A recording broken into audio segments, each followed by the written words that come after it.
প্রায় এক যুগ পর বিচারের আওতায় এলো রাজধানী শাপলা চত্বরে হেফাজতে ইসলামের সমাবেশে আইন শৃঙ্খলা বাহিনীর নির্বিচারে গুলি চালানোর ঘটনা।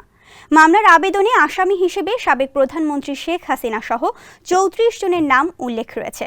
রোববার ঢাকা মেট্রোপলিটন ম্যাজিস্ট্রেট জাকি আল ফারাবীর আদালতে মামলার আবেদন করেন বাংলাদেশ পিপলস পার্টি বিপিপির চেয়ারম্যান বাবুল সরদার চাখারি।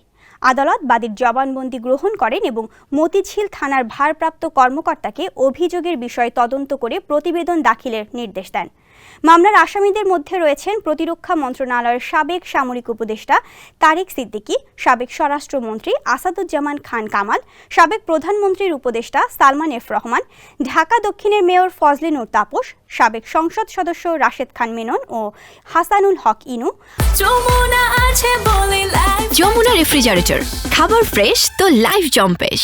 আওয়ামী লীগ নেতা মাহবুবুল আলম হানিফ ও জাহাঙ্গীর কবির নানক, সাবেক আইজিপি বেনজির আহমেদ ও হাসান মাহবুব খন্দকার, র্যাবের সাবেক প্রধান AKM শহীদুল হক, NSI এর সাবেক প্রধান জিয়াউল হাসান, মতিঝিল বিভাগের সাবেক ডিসি বিপ্লব কুমার সর্দার এবং মতিঝিল থানার সাবেক ওসি ওমর ফারুক।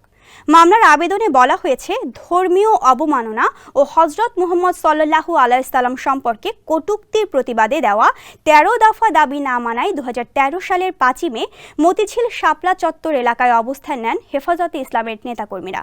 ওই দিন রাত ১১টা থেকে পরের দিন বেলা ১১টা পর্যন্ত রাস্তা ও বিদ্যুৎ লাইন বন্ধ করে দিয়ে মাদ্রাসা ছাত্র ও পথচারীদের উপর গণহত্যা চালানো হয়।